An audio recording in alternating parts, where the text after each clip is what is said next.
Mata Anda di mana? Kamu pikir lobi perusahaan saya ini bengkel? Lihat apa yang kamu lakukan pada ponsel saya. Gaji kamu setahun mungkin tidak cukup untuk menggantinya. Inilah kisah Kania Adhitama, seorang CEO cantik dan angkuh yang membuat kesalahan fatal, menghina dan memecat seorang teknisi IT rendahan bernama Aditya Dirgantara. Kania tidak tahu, pria yang ia usir itu adalah investor miliarder yang sedang menyamar dan merupakan satu-satunya ancaman bagi kerajaan bisnisnya. Tulis solawat dan asal kota kalian di komentar. Jangan lupa subscribe. Semoga Allah limpahkan rezeki dan kebahagiaan untuk kalian semua. Amin. Langkah sepatu hak tinggi yang tajam dan berirama itu memecah keheningan lobi Adhitama Tower. Kania Adhitama, CEO muda dari Adhitama Property, tiba. Wajahnya cantik bagai porselen mahal, memancarkan aura kekuasaan yang sedingin es. Semua karyawan menunduk kaku. Mereka tahu, Ratu Es telah datang. Pagi itu, di jantung kawasan bisnis Sudirman, Jakarta, kesibukan terasa tegang. Kania mengenakan setelan kerja krem yang harganya setara gaji manajer setahun.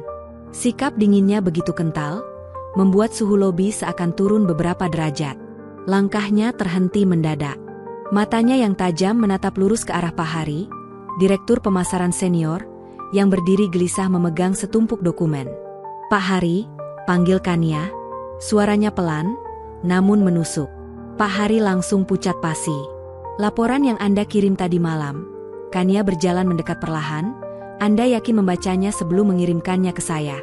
Ada salah ketik di halaman 3, paragraf kedua, dan data penjualan kuartal lalu tidak sesuai dengan sistem pusat. Anda mau merusak citra perusahaan ini dengan laporan sampah seperti itu. Kania mengatakannya tanpa berteriak. Justru nada bicaranya yang datar dan dingin itulah yang membuat lutut Pak Hari serasa lemas. Saya tidak mau lihat wajah Anda sampai laporan itu benar. Lanjut Kania, matanya menatap rendah pria yang usianya jauh di atasnya itu. Ulangi semuanya. Dan jika sampai jam makan siang berkas revisi itu belum ada di meja saya, anggap saja ini hari terakhir Anda bekerja di sini. Kania memutar tubuhnya, berjalan anggun menuju lift pribadinya. Ia meninggalkan Pak Hari yang gemetar menahan malu dan amarah di depan seluruh bawahannya. Baginya, kesempurnaan adalah harga mati. Kania melanjutkan langkahnya yang angkuh. Tepat saat ia hendak berbelok ke koridor khusus, di balik pilar dekat resepsionis, seorang pria berjongkok. Dia adalah Aditya Dirgantara. Pria itu mengenakan seragam biru dongker sederhana bertuliskan Prima Digital, nama perusahaan vendor teknologi. Aditya baru saja menyelesaikan perbaikan jaringan di lantai eksekutif. Wajahnya tenang, fokus merapikan peralatan ke dalam tas selempangnya. Kania berjalan cepat, pikirannya sudah beralih ke rapat pemegang saham. Ia tidak memperhatikan ada orang yang sedang bekerja di jalur yang ia lewati. Aditya, setelah menutup panel jaringan, bergegas berdiri. Saat itulah tabrakan itu terjadi. Tubuh Aditya yang tegap langsung menghantam bahu Kania. Kania terhuyung kaget. Namun bukan itu yang terburuk. Ponsel pintar edisi terbatas di genggaman Kania, alat komandonya, pusat kendali bisnisnya, terlepas. Benda mahal itu menghantam lantai marmer dengan suara retakan yang memilukan. Layar ponsel itu hancur berkeping-keping. Seluruh lobi membeku, tidak ada yang berani bernapas. Kania membeku di tempatnya. Perlahan, ia menundukkan kepala, menatap serpihan kaca di lantai. Kemudian matanya beralih, merayap naik ke wajah Aditya. Aditya hanya berdiri diam, menatap Kania dengan ekspresi yang sulit diartikan. Tidak ada ketakutan di matanya, hanya ketenangan yang ganjil. Anda, desis Kania. Kemarahan sedingin es mulai menjalar. Pria ini, teknisi rendahan ini, bukan hanya menyentuhnya, tapi juga menghancurkan barang miliknya di depan semua karyawannya. Ini adalah penghinaan. Mata Anda di mana? Suaranya rendah, namun bergema di lobi yang senyap itu. Kamu pikir lobi perusahaan saya ini bengkel? Lihat apa yang kamu lakukan pada ponsel saya. Gaji kamu setahun mungkin tidak cukup untuk menggantinya. Kania melangkah maju, ingin menjadikan pria ini contoh.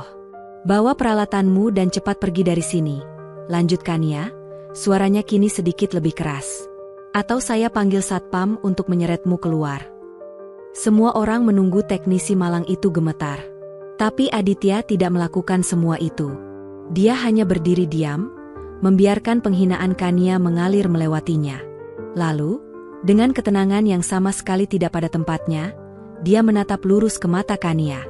"Maaf, Bu," kata Aditya. Suaranya jelas dan tidak bergetar. "Saya hanya menjalankan tugas." Jawaban singkat dan tatapan tenang itu menyulut kemarahan Kania ke level yang baru. Beraninya seorang teknisi rendahan menatapnya seperti itu. Tugas. Kania tertawa sinis. "Pergi dari gedung saya sekarang." Aditya tidak bergeming. Dia hanya mengangguk sekali, mengambil obeng kecil yang terjatuh, memasukkannya ke tas. Dia menatap Kania untuk terakhir kalinya. Tatapan yang membuat Kania merasa ganjil, seolah dialah yang sedang dinilai. Kemudian, tanpa sepatah kata pun lagi, Aditya Dirgantara berbalik badan dan berjalan santai keluar dari lobi megah Adhitama Tower, meninggalkan Kania yang berdiri mematung dengan telunjuk yang masih teracung di udara. Kania menarik napas tajam. Tangannya yang terkepal gemetar karena amarah. Kurang ajar. Beraninya pria itu pergi begitu saja. Ia mengambil ponselnya yang hancur di lantai dan berderap masuk ke dalam lift pribadinya, membanting tombol penutup pintu. Di dalam kotak baja yang membawanya naik, Kania bersumpah. Ia akan mencari nama teknisi itu dan memastikan dia tidak akan pernah lagi mendapat pekerjaan di Jakarta. Pintu lift berdenting pelan, terbuka langsung di ruang kerja Kania yang mewah di lantai paling atas. Ruangan itu begitu luas dengan jendela kaca dari lantai ke langit-langit yang menyuguhkan pemandangan seluruh penjuru Jakarta. Kemarahan Kania atas insiden di lobi masih membara. "Dina," panggilnya lewat interkom. Suaranya tajam. Asistennya, Dina, segera masuk sambil membawa tablet. "Iya, Bu." "Cari tahu nama teknisi IT dari Prima Digital yang ada di lobi tadi," perintah Kania tanpa basa-basi. "Hubungi vendornya. Saya mau dia dipecat hari ini juga." "Baik, Bu. Akan segera saya laksanakan." "Dan Bu, Pak Dharma dan tim keuangan sudah menunggu di ruang rapat mengenai Nusantara Capital." Kania memotong cepat. Wajahnya langsung mengeras. Kemarahan pribadinya sirna, digantikan oleh awan gelap masalah yang jauh lebih besar. Inilah sumber kegelisahan Kania yang sebenarnya selama beberapa minggu terakhir. Kania masuk ke ruang rapat pribadinya. Di sana, Direktur Keuangan, Pak Dharma, dan beberapa eksekutif puncaknya sudah duduk dengan wajah tegang. Di layar besar di depan, sebuah grafik menunjukkan pergerakan saham Adhitama Property. "Mereka bergerak lagi tadi pagi, Bu," lapor Pak Dharma, suaranya berat. 15 menit setelah pasar dibuka, mereka membeli lagi 2% saham kita melalui beberapa sekuritas berbeda. Agresif sekali. Kania menatap layar itu. Tangannya terkepal. Nusantara Capital. Sebuah nama yang muncul dari ketiadaan sebulan lalu. Sebuah grup investor misterius yang tidak ada seorang pun di Jakarta yang tahu siapa pemiliknya. Mereka tidak punya kantor yang jelas. Tidak ada wajah pimpinan yang muncul di media. Mereka seperti hantu. Dan hantu ini sedang mencoba mengambil alih perusahaannya secara paksa. Setiap hari, perlahan tapi pasti, mereka membeli saham Adhitama Property di pasar terbuka. Mereka memborongnya dengan harga tinggi, menunjukkan bahwa uang bukan masalah bagi mereka. "Siapa pimpinan mereka?" tanya Kania, suaranya dingin. Pak Dharma menggeleng. "Masih buntu, Bu. Tim intelijen bisnis kita sudah mencoba melacak aliran dananya. Semuanya berputar di beberapa perusahaan cangkang di luar negeri sebelum akhirnya menghilang. Ini operasi yang sangat rapi." Kania memijat pelipisnya. Ini yang paling ia benci. Ketidaktahuan. Ia bisa melawan musuh yang ia lihat. Tapi bagaimana ia bisa melawan bayangan? "Mereka sengaja bermain-main dengan kita," desis Kania. "Mereka ingin kita panik. Mereka ingin kita membuat kesalahan." Ia menatap satu persatu wajah tegang di ruang rapat itu. "Saya tidak mau lihat ada yang panik. Tetap jalankan operasional seperti biasa. Dharma, siapkan dana darurat. Kita akan beli kembali saham kita sebanyak yang kita bisa saat mereka lengah." "Tapi, Bu, itu akan menguras cadangan kas kita," protes Dharma. "Lakukan saja," bentak Kania. "Saya tidak membangun perusahaan ini dari nol, hanya untuk menyerahkannya pada pengecut yang bersembunyi di balik nama samaran. Kania berdiri tegak, memancarkan aura kekuasaan yang mutlak. Cari tahu siapa dia. Saya tidak peduli berapa biayanya. Saya mau satu nama, saya mau satu wajah. Saya akan hancurkan Nusantara Capital ini sampai ke akarnya. Para eksekutif mengangguk kaku. Di balik topeng kesombongan dan kendalinya, Kania Adhitama merasakan sesuatu yang sudah lama tidak ia rasakan. Rasa takut. Malam itu, Kania tidak bisa tenang. Rapat yang menegangkan tentang Nusantara Capital menguras seluruh energinya. Angka-angka di layar terus berputar di kepalanya, bercampur dengan bayangan wajah tenang si teknisi IT yang kurang ajar itu. Merasa muak dengan udara pendingin kantornya yang kaku, ia melakukan sesuatu yang jarang ia lakukan di hari kerja. Ia menyetir mobilnya sendiri, tanpa sopir. Mobilnya melaju membelah kemacetan Jakarta menuju sebuah jalan yang lebih teduh di kawasan Menteng. Ia berhenti di depan sebuah bangunan tua bergaya kolonial Belanda yang terawat baik. Sebuah papan nama kecil di depannya bertuliskan Panti Asuhan Harapan Bunda. Ini adalah satu-satunya tempat di dunia di mana Kania Adhitama menanggalkan baju zirah Ratu S-nya. Almarhumah ibunya dulu dibesarkan di sini. Kania melanjutkan tradisi ibunya sebagai donatur utama, namun ia melakukannya diam-diam. Tidak ada media, tidak ada publisitas. Ini adalah taman rahasianya, satu-satunya koneksi ke sisi lembut dirinya yang telah lama ia kubur. Saat ia masuk melewati gerbang kecil, ia disambut oleh tawariang anak-anak dari aula serbaguna di taman belakang. Kania tersenyum tipis. Pemandangan itu selalu menghangatkan hatinya. Ia berniat langsung menemui pengurus panti di kantornya. Namun saat ia melewati aula, sesuatu menghentikan langkahnya. Bukan tawa anak-anak yang biasa, tapi ada suara tawa yang bercampur dengan penjelasan teknis yang rumit, disampaikan dengan cara yang jenaka. Kania melirik penasaran dari balik jendela besar. Di dalam ruangan sederhana itu, belasan anak-anak duduk melingkar di lantai, menatap penuh kagum pada beberapa laptop tua yang diletakkan di tengah. Dan di antara mereka, duduk bersila dengan santai, adalah seseorang yang tidak pernah Kania duga akan ia temui di tempat ini. Aditya Dirgantara. Pria itu tidak lagi mengenakan seragam teknisi. Ia hanya memakai kaos oblong hitam polos dan celana jeans. Rambutnya sedikit berantakan dan senyum hangat tersungging di wajahnya. "Nah, lihat," kata Aditya. Jarinya menunjuk ke layar. "Kalau kita masukkan kode perintah maju, lalu perintah belok kanan, si kucing oranye ini akan bergerak. Gampang kan? Kalian baru saja jadi programmer." Anak-anak bersorak gembira. Kania membeku di tempatnya. Jantungnya serasa berhenti berdetak sesaat. Apa yang dilakukan teknisi itu di sini? Mengajar coding di panti asuhan miliknya. Dia melihat Aditya dengan sabar membimbing seorang anak perempuan kecil yang kebingungan, menuntun jari anak itu di atas papan ketik. Tidak ada jejak ketenangan angkuh seperti di lobi tadi pagi. Yang ada hanya kelembutan dan antusiasme yang tulus. Pemandangan itu terasa surreal. Pria yang pagi tadi ia hina habis-habisan karena dianggap rendah, kini duduk di hadapannya, membagikan ilmu yang jelas-jelas berharga kepada anak-anak yang membutuhkan. Tiba-tiba Aditya mendongak, seolah merasakan ada yang mengawasi. Matanya bertemu sekilas dengan mata Kania yang terkejut di balik jendela. Senyum di wajah Aditya memudar, berganti dengan ekspresi terkejut yang singkat, sebelum akhirnya kembali tenang. Kania tertangkap basah. Merasa panik, buru-buru ia membuang muka dan berjalan cepat menjauh dari aula menuju mobilnya. Ia tidak jadi bertemu pengurus panti. Sepanjang perjalanan pulang, pikirannya kacau balau. Citra Aditya yang sedang tertawa bersama anak-anak panti terus terbayang. Siapa sebenarnya pria itu? Kebetulan macam apa ini? Wajahnya yang tenang saat mengajar kontras dengan tatapan tajamnya yang penuh perlawanan di lobi tadi pagi.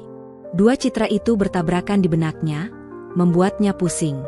Karena pikirannya tidak fokus, Kania salah mengambil jalan. Seharusnya ia mengambil jalan protokol yang ramai, tetapi instingnya malah membawanya masuk ke jalan pintas yang lebih sepi dan remang-remang, di antara gedung-gedung tua. Tepat di sebuah persimpangan sempit, sebuah mobil sedan hitam tiba-tiba melaju dari arah berlawanan dan berhenti melintang memblokir jalannya. Kania menginjak rem mendadak. Jantungnya berdebar. Belum sempat ia memundurkan mobilnya, sebuah mobil lain berhenti rapat di belakangnya. Dia terjebak. 4 orang pria berbadan tegap keluar dari kedua mobil. Mereka mengenakan penutup wajah dan membawa tongkat besi. Mereka tidak terlihat seperti perampok jalanan. Mereka terlihat seperti orang suruhan. Kania panik. Ia segera mengunci semua pintu mobilnya. Tangannya gemetar mencari ponsel barunya di dalam tas. Para pria itu tidak membuang waktu. 2 di antaranya mulai menggedor-gedor jendelanya dengan keras. "Keluar! Cepat keluar!"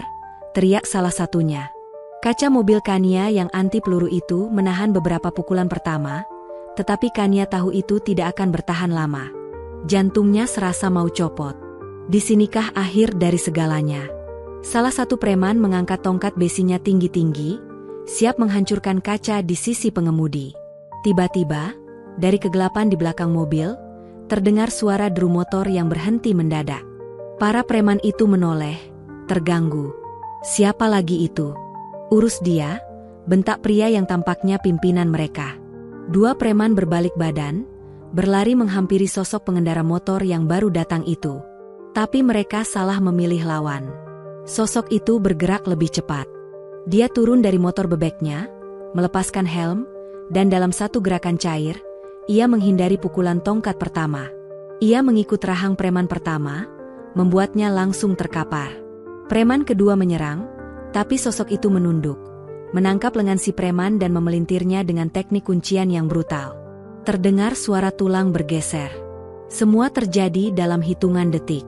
Pimpinan preman dan 1 rekannya terbelalak kaget. Mereka meninggalkan mobil Kania dan berlari menyerang sosok itu bersamaan. Kania dari dalam mobilnya yang terkunci menatap ngeri pemandangan itu. Matanya membelalak. Dia kenal sosok itu. Itu Aditya Dirgantara, teknisi IT yang tadi pagi ia hina. Pria yang tadi sore ia lihat mengajar anak-anak panti. Aditya bergerak dengan efisiensi yang menakutkan. Gerakannya terukur, tepat, dan melumpuhkan. Ia menghindar, memukul titik vital, dan dalam waktu kurang dari 1 menit, keempat pria berbadan tegap itu sudah tergeletak mengerang kesakitan di aspal. Melihat pemimpin mereka lumpuh, sisa preman yang masih bisa berdiri itu panik. Mereka tertatih-tatih masuk kembali ke mobil mereka dan tancap gas.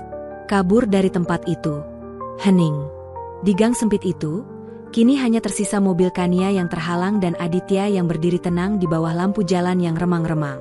Napasnya sedikit rengah, tapi ia tampak tidak terluka. Kania masih terduduk kaku di balik kemudi.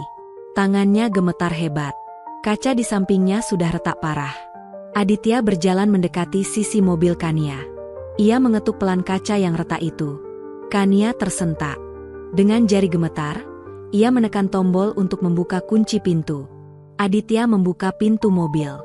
Wajahnya kini terlihat cemas. "Anda tidak apa-apa, Bu?" tanyanya. Suaranya tenang, seolah dia baru saja selesai memarkirkan motor.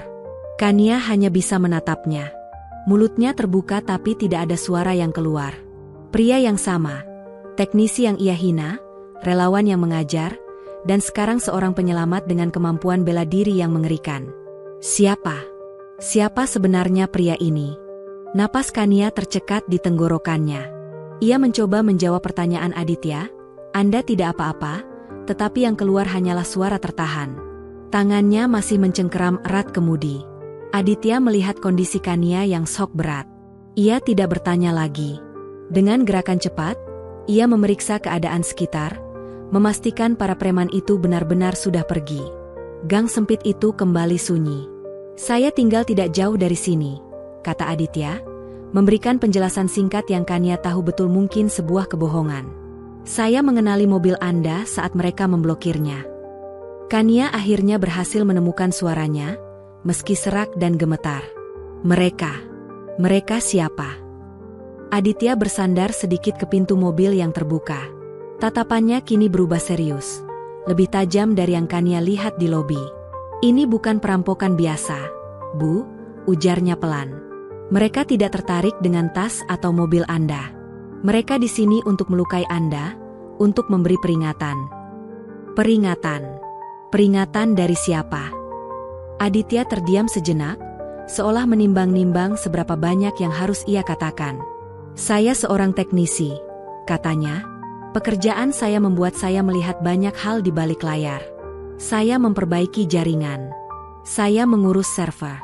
Dan kadang saya melihat data yang seharusnya tidak saya lihat. Jantung Kania berdebar semakin kencang. Apa yang kamu lihat? Ada kebocoran di perusahaan Anda, lanjut Aditya. Suaranya kini seperti seorang analis, bukan teknisi. Seseorang di dalam Adhitama Property telah mengakses data pribadi Anda. Jadwal Anda, rute pulang Anda, bahkan informasi mengenai panti asuhan yang Anda kunjungi malam ini. Kania merasa perutnya mual. Kunjungan ke panti asuhan adalah agenda pribadinya yang paling rahasia. Hanya Dina, asistennya, dan mungkin beberapa eksekutif puncak yang tahu kebiasaannya. Bahaya yang sebenarnya bukan di gang sempit ini, Bu, kata Aditya, matanya menatap lurus ke mata Kania yang ketakutan. Bahayanya ada di dalam kantor Anda sendiri. Di lingkaran terdekat Anda. Siapa? Desis Kania.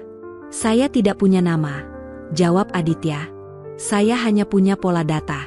Ada aliran informasi yang tidak wajar keluar dari jaringan internal Anda mengarah ke alamat IP yang terkait dengan salah satu pesaing utama Anda.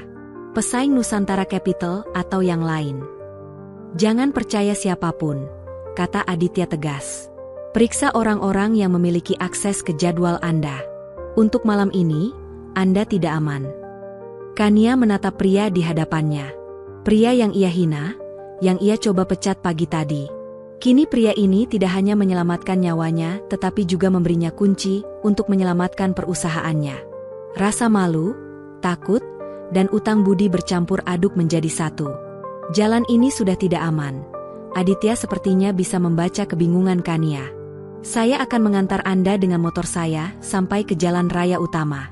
Ikuti saya dari belakang. Dari sana langsung pulang dan jangan berhenti dimanapun. Perintahnya. Nadanya tidak lagi seperti bawahan, melainkan seperti seorang pelindung. Kania, sang ratu es yang angkuh, untuk pertama kalinya dalam hidupnya hanya bisa mengangguk patuh. Dia menyalakan mesin mobilnya yang masih gemetar. Aditya kembali ke motor bebeknya, menyalakannya dan melaju pelan memimpin jalan keluar dari kegelapan. Kania mengikutinya, matanya tidak lepas dari sosok pria berjaket sederhana di depannya yang kini terlihat seperti benteng paling kokoh di Jakarta. Keesokan paginya, Kania Adhitama tiba di lobi Adhitama Tower. Para karyawan yang melihatnya refleks menunduk seperti biasa. Tapi hari ini ada yang berbeda. Sang Ratu Es tidak lagi berjalan dengan dagu terangkat angkuh. Ia berjalan dengan kewaspadaan seekor singa betina yang terluka. Matanya tidak menatap lurus ke depan, melainkan melirik tajam ke segala penjuru, ke satpam di pintu, ke resepsionis, ke setiap karyawan yang ia lewati. Insiden di gang sempit itu telah meretakkan topeng kesempurnaannya. Peringatan Aditya tentang pengkhianat dari dalam bergema di telinganya. Setibanya di ruangannya, asistennya, Dina, menyapanya. Pagi, Bu. Saya sudah menyiapkan berkas untuk rapat jam 9 pagi, dan mengenai perintah Ibu kemarin untuk memecat teknisi dari Prima Digital. Batalkan, potong Kania cepat. Dina terkejut. Tapi Bu, dia sudah. Saya bilang batalkan. Suara Kania tegas, namun tidak semarah biasanya. Ia terbatuk pelan, mencari alasan. Ponsel itu sudah diasuransikan. Saya tidak mau memperpanjang masalah kecil. Fokus kita adalah Nusantara Capital. Baik, Bu, jawab Dina, bingung dengan perubahan sikap atasannya. Kania menatap Dina lekat-lekat. Siapa saja yang tahu saya pergi ke panti asuhan Harapan Bunda tadi malam? Dina berpikir sejenak. Hanya saya, Bu. Agenda pribadi Anda selalu rahasia. Saya tidak membocorkannya kepada siapapun. Kania mengangguk kaku. Baik, kamu boleh pergi. Setelah Dina keluar, Kania termenung. Jika bukan Dina, berarti seseorang punya akses ke kalender digital pribadinya. Seseorang di level atas. Pikirannya langsung tertuju pada satu orang. Pak Dharma, sang direktur keuangan. Pria licik yang selama ini selalu tampak tenang. Namun Kania selalu merasa ada yang tidak beres dengannya. Dialah yang paling panik saat isu Nusantara Capital mencuat. Dialah yang paling tahu seluk-beluk aliran dana perusahaan. Kania sadar dia tidak bisa bergerak sendirian. Dia butuh mata dan telinga di tempat yang tidak bisa ia jangkau. Dia butuh seorang teknisi. Dia butuh Aditya. Tapi bagaimana cara menghubunginya tanpa menimbulkan kecurigaan? Kania menatap laptop canggih di atas mejanya. Dengan gerakan ragu, ia membungkuk ke bawah meja dan mencabut kabel jaringan dari portnya. Lalu ia mematikan koneksi nirkabelnya. Ia menekan tombol intercom. "Dina, laptop saya tidak bisa terhubung ke internet sama sekali." "Panggil teknisi dari Prima Digital," potong Kania. "Teknisi internal kita tidak bisa." Panggil pria yang kemarin ada di lobi. Saya yakin dia yang paling mengerti jaringannya." Dina tampak bingung, namun patuh. "Baik, Bu. Saya akan segera menghubungi mereka." 20 menit kemudian, pintu ruangannya diketuk pelan. Aditya Dirgantara masuk, membawa tas peralatannya yang kusam. Dia mengenakan seragam biru dongkernya yang biasa. Dia terlihat persis seperti teknisi rendahan yang Kania hina kemarin. Kecuali matanya. Matanya masih setenang dan setajam elang. "Selamat pagi, Bu," sapa Aditya profesional, seolah tidak pernah terjadi apa-apa. "Saya dengar ada masalah dengan jaringan Anda." Ruangan Kania yang berdinding kaca membuat mereka tidak bisa bicara bebas. Dina berdiri di meja kerjanya di luar, bisa melihat semua yang terjadi. Aditya berjalan ke meja Kania dan berjongkok di bawah meja, pura-pura memeriksa kabel. Kania ikut berjongkok sedikit, berpura-pura menunjukkan sesuatu. "Tadi malam," bisiknya cepat. "Terima kasih." Aditya tidak menoleh. Tangannya sibuk menyentuh kabel-kabel. "Kabel port Anda hanya kendor, Bu," katanya dengan suara normal. Cukup keras untuk didengar orang di luar. Kania menggigit bibirnya. Frustrasi. "Saya butuh bantuanmu." "Pria itu," lanjut Aditya, masih dengan suara profesionalnya. "Kelihatannya ada debu di sini. Saya akan bersihkan dulu." Dia mendongak menatap Kania sekilas. Tatapan matanya memberi peringatan. "Bukan di sini. Dinding bisa mendengar." Aditya kemudian berdiri. Dia mencolokkan kembali kabel yang tadi Kania cabut. Layar laptop Kania langsung menunjukkan ikon terhubung. "Sudah beres, Bu," katanya. "Hanya kabel yang tidak terpasang sempurna. Lain kali pastikan didorong sampai berbunyi klik." Dia mengatakannya persis seperti seorang teknisi yang sedang menggurui kliennya yang bodoh. Kania harus menahan diri untuk tidak tersinggung. "Baik," jawab Kania kaku. Aditya mengangguk, membereskan peralatannya dan berjalan ke pintu. Tepat sebelum ia keluar, ia berhenti sejenak tanpa menoleh ke Kania. "Saran saya, Bu," katanya pelan, suaranya nyaris berbisik. "Sebaiknya Ibu rutin memeriksa keranjang sampah digital Ibu. Kadang apa yang Ibu pikir sudah terhapus sebenarnya masih ada di sana." Lalu dia pergi. Kania terdiam. Keranjang sampah. Maksudnya recycle bin. Apa itu petunjuk? Sepeninggal Aditya, Kania duduk terdiam di kursi kebesarannya. Keranjang sampah digital. Gumamnya. Pikirannya langsung bekerja. Tentu saja, recycle bin di komputernya, dan folder sampah atau item terhapus di emailnya. Dengan tangan yang sedikit gemetar, bukan karena takut, tapi karena antisipasi, ia membuka program emailnya. Ia menavigasi ke folder item terhapus. Ia jarang sekali memeriksa folder ini. Ia mulai menggulir. Ratusan email promosi, draft yang dibatalkan, undangan rapat yang sudah lewat. Awalnya tidak ada yang aneh. Lalu matanya menangkap sesuatu. Sebuah email log sistem otomatis terhapus 3 hari lalu. Subjeknya, notifikasi transfer data ukuran besar. Kania membukanya. Email itu adalah laporan teknis yang biasanya diabaikan oleh non-teknisi. Tapi isinya. Jantung Kania berdebar. Laporan itu menunjukkan adanya transfer data sebesar puluhan gigabita dari server internal perusahaan yang diotorisasi oleh akun pengguna Dharma_K, akun Direktur Keuangan, Pak Dharma. Data itu dikirim ke sebuah alamat server eksternal yang tidak ia kenali. Aditya benar.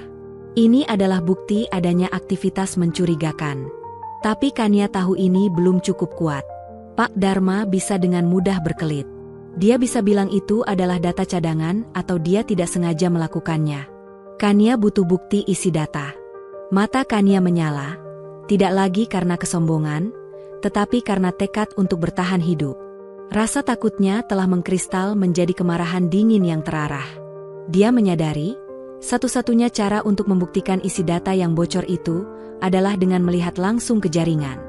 Dan satu-satunya orang yang bisa melakukan itu tanpa terdeteksi adalah Aditya. Kania menekan intercom, memanggil Dina. Dina, tolong siapkan ruangan meeting kecil di lantai B, yang paling jarang dipakai. Pastikan koneksi jaringannya stabil, dan tidak ada kamera pengawas di sana. Ruangan B13, Bu. Itu ruangan arsip lama. Tapi, untuk apa? Tanya Dina. Saya akan mengadakan rapat sangat rahasia dengan tim teknis mengenai peningkatan keamanan jaringan menyusul isu Nusantara Capital. Jangan ada yang tahu, termasuk Pak Dharma. Scheduling saja untuk malam ini pukul 9. Perintah Kania. Baik, Bu. Saya akan atur semuanya. Setelah Dina pergi, Kania mengambil ponselnya yang baru dan mengirimkan pesan teks singkat ke nomor asing. Nomor yang ia dapatkan diam-diam dari catatan panggilan darurat vendor IT, ruangan B13. Pukul 21 jaringan. Beberapa menit kemudian, ponselnya bergetar. Balasan teks itu hanya satu kata, "Oke." Singkat, profesional, dan tegas. Malam harinya, tepat pukul 9, Kania tiba di ruangan B13. Ruangan itu kecil dan pengap, jauh dari kemewahan kantornya. Di dalamnya, Aditya sudah menunggu, mengenakan kaos dan jaket kasual. Ia duduk di depan laptopnya yang sudah terhubung ke jaringan. "Saya tidak punya banyak waktu, Bu," kata Aditya tanpa basa-basi. "Saya harus berhati-hati. Kalau ketahuan, seluruh jaringan server bisa diblokir." Kania mengangguk. "Tunjukkan padaku. Bukti apa yang kau temukan?" Aditya menunjuk ke layar. Sistem log menunjukkan akun Dharma_K tidak hanya mentransfer data, tapi juga mengakses backup arsip selama 3 minggu terakhir. Dia tidak mencuri dokumen, Bu. Dia mencuri cetak biru masa depan perusahaan. "Cetak biru apa?"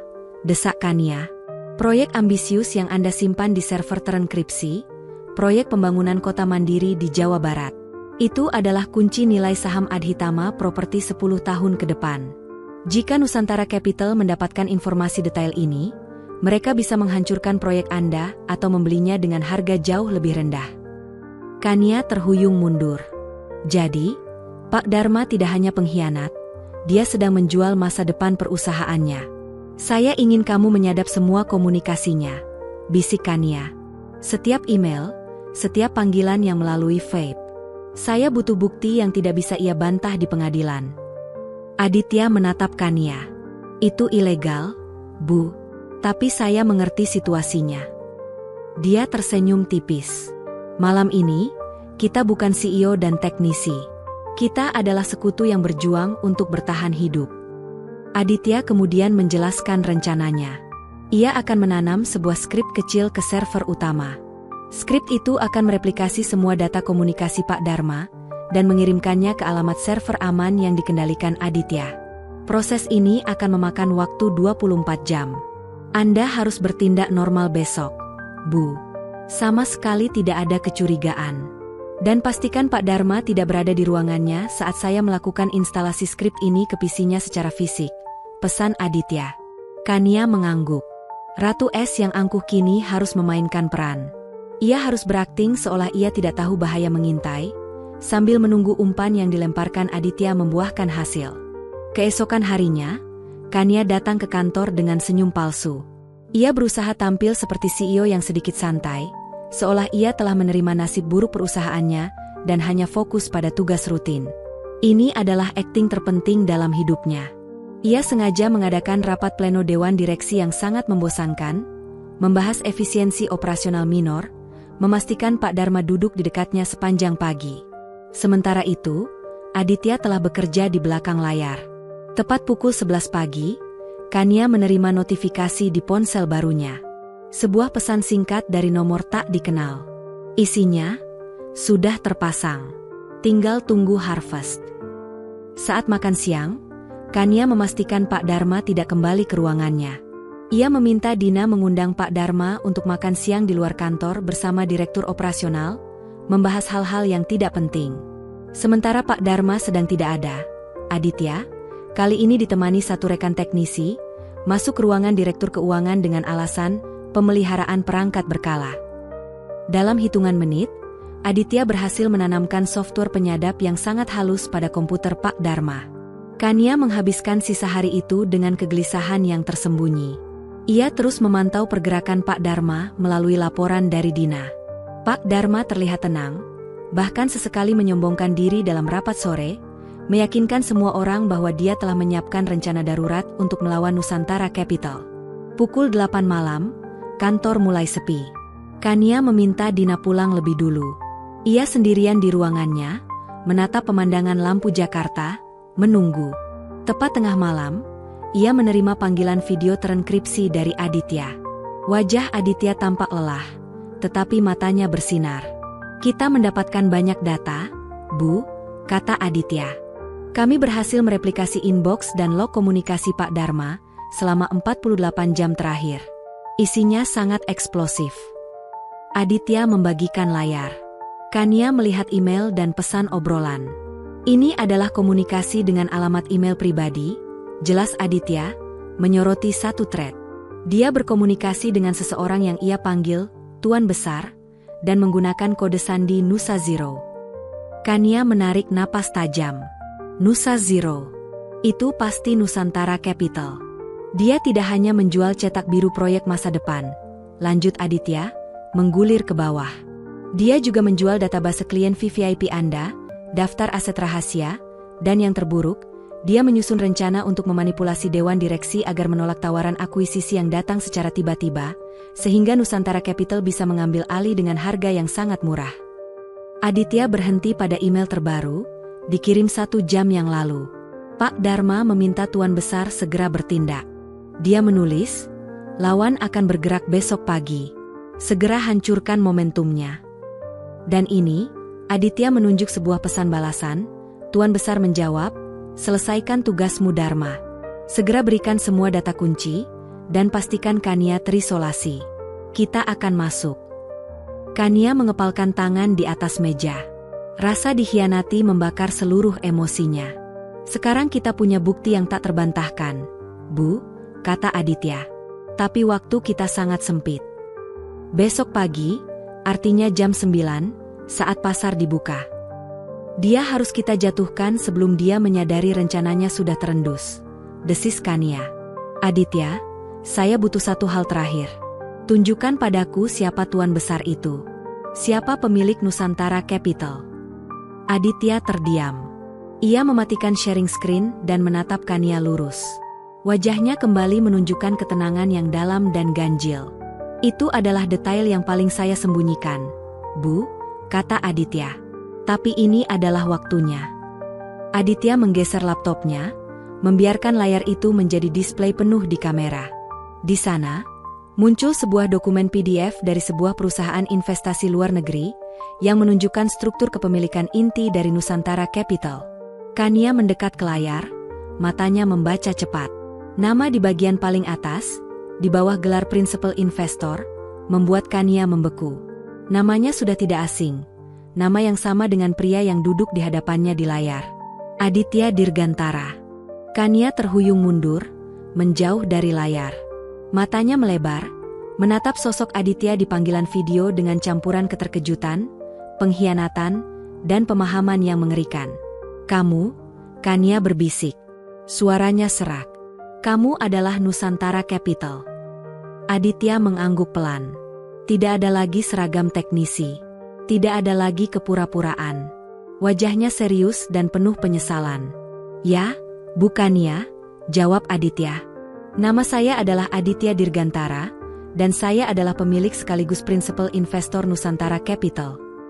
Kania tertawa hampa, tawa yang menyakitkan.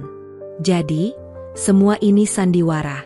Penghinaan di lobi, shock karena ponselku pecah, cerita panti asuhan, bahkan penyelamatanmu di gang sempit itu. Kamu adalah dalang di balik semua kehancuran ini." "Bukan kehancuran, bukannya. Melainkan koreksi, ralat Aditya, nadanya tenang namun tegas. Saya tidak pernah berniat menghancurkan Adhitama Property. Saya ingin mengambil alih karena perusahaan ini dibangun di atas pondasi yang kuat oleh mendiang ayah Anda. Tetapi, di bawah kepemimpinan Anda, kesombongan Anda telah membutakan Anda pada pengkhianatan di internal. Kania merasa tertohok. Jadi kamu menyamar sebagai teknisi rendahan hanya untuk mengamati betapa buruknya saya, desisnya. Saya datang bukan untuk menghukum Anda. Saya datang untuk menilai risiko investasi saya, jelas Aditya. Saya menyamar untuk melihat budaya kerja dan etika kepemimpinan dari bawah, tempat di mana topeng itu paling mudah jatuh. Dan apa yang saya lihat adalah seorang CEO yang sempurna di permukaan, namun dikelilingi oleh ketakutan dan pengkhianatan. Jika kamu ingin mengambil alih, kenapa kamu menyelamatkan saya? Kania menunjuk ke layar. Kenapa kamu membantuku menemukan Pak Dharma? Bukankah lebih mudah membiarkan Pak Dharma menyerahkannya padamu? Aditya menghela napas. Saya seorang pebisnis, bukan pembunuh, bukannya. Serangan tadi malam itu direncanakan oleh Pak Dharma dan rekan-rekannya, bukan oleh Nusantara Capital. Mereka panik karena akuisisi kami terlalu bersih dan legal. Mereka ingin menyingkirkan Anda agar mereka bisa mengambil alih melalui hostile takeover yang ilegal dan menjual aset perusahaan secara terpisah. Saya menyelamatkan Anda karena ini adalah perjuangan yang adil, bukan pembunuhan karakter. Aditya kemudian membungkuk di depan kamera. Saya meminta maaf atas semua rasa sakit dan penghinaan yang Anda rasakan. Saya telah bertindak sebagai musuh, tetapi malam ini, saya ingin menawarkan aliansi. Kita punya waktu kurang dari 9 jam sebelum pasar dibuka. Anda punya bukti pengkhianatan Pak Dharma. Saya punya sumber daya dan kekuatan finansial untuk mengendalikan situasi di bursa saham. Kania menatap layar itu lama sekali. Pria yang ia benci, pria yang nyaris ia pecat, pria yang menyelamatkan nyawanya, adalah pria yang sama yang mencoba membeli perusahaannya. Apa yang kamu inginkan? Tanya Kania, suaranya kembali dingin dan penuh perhitungan. Saya ingin Pak Dharma membayar atas kejahatannya, jawab Aditya. Dan saya ingin Adhitama Property diselamatkan. Akuisisi tetap akan terjadi, bukannya? Tetapi dengan syarat baru, Anda akan tetap menjadi CEO, tetapi di bawah pengawasan dan arahan strategis dari Nusantara Capital. Saya akan berinvestasi pada potensi Anda, bukan pada ego Anda. Mata Kania menyipit. Itu adalah tawaran yang paling menghinakan sekaligus yang paling masuk akal. Ini adalah satu-satunya cara untuk mengalahkan Pak Dharma dan menyelamatkan warisan ayahnya. Beritahu saya rencananya, Aditya, kata Kania, menggunakan nama depannya untuk pertama kali. Bagaimana cara kita menjatuhkan Pak Dharma di depan Dewan, dan bagaimana cara kita menghentikan pergerakan saham di pagi hari. Pagi itu, suasana di ruang rapat utama Adhitama Tower terasa lebih dingin dari biasanya. Kania duduk di kursi utama, memimpin rapat Dewan Direksi yang mendadak. Di seberangnya, Pak Dharma terlihat sedikit tegang, tetapi masih mempertahankan ketenangan yang angkuh. Ia yakin semua rencananya telah diamankan, dan bukti kejahatannya telah terhapus. Di sisi Kania, Dina tampak gugup. Sementara Kania, mengenakan setelan gelap yang tajam, memancarkan aura kekuasaan yang baru, bukan lagi kesombongan, melainkan kendali mutlak. Rapat dimulai dengan Kania yang meminta Pak Dharma mempresentasikan status keuangan perusahaan. Pak Dharma, dengan lancar dan meyakinkan, mulai membahas rencana kontranya terhadap Nusantara Capital, secara halus menyalahkan Kania atas kelemahan strategis yang membuat perusahaan rentan. Jadi, Pak Dharma menyimpulkan dengan senyum penuh kemenangan, solusi terbaik saat ini adalah menolak tawaran akuisisi agresif manapun dan menjual beberapa aset yang tidak efisien, seperti proyek panti asuhan, yang telah menguras dana donasi kita, untuk menstabilkan kas. Kania menatapnya. Panti asuhan. Itu adalah aset non-operasional dan warisan pribadi. Kamu tidak berhak menjualnya, Dharma. Tentu saja saya berhak, bukannya, bantah Pak Dharma, nadanya mulai meninggi. Sebagai direktur keuangan, saya bertanggung jawab atas profitabilitas. Bukankah begitu, Pak Tirtayasa? Ia mencari dukungan dari anggota dewan lainnya. Saat Pak Dharma sedang gencar berargumen, Pintu ruang rapat terbuka. Bukan Aditya yang masuk, tetapi 2 orang berseragam resmi dari divisi kriminal khusus. Mereka berjalan lurus menuju Pak Dharma. Ruangan menjadi riuh. "Ada apa ini?" bentak Pak Dharma, terkejut. Kania menunjuk ke layar proyektor. Layar yang tadinya menampilkan grafik saham kini berganti menjadi log komunikasi yang direplikasi oleh Aditya. 15 menit yang lalu, Pak Dharma, kata Kania dengan suara tenang yang menusuk. "Anda berencana untuk menghancurkan momentum perusahaan, bukan? Anda meminta, Tuan Besar, Anda, yang beridentitas Nusa Zero, untuk segera bertindak. Anda juga berencana menjual cetak biru proyek masa depan kami dan aset warisan pribadi di Panti Asuhan Harapan Bunda." Pak Dharma panik. Ini fitnah. Data palsu.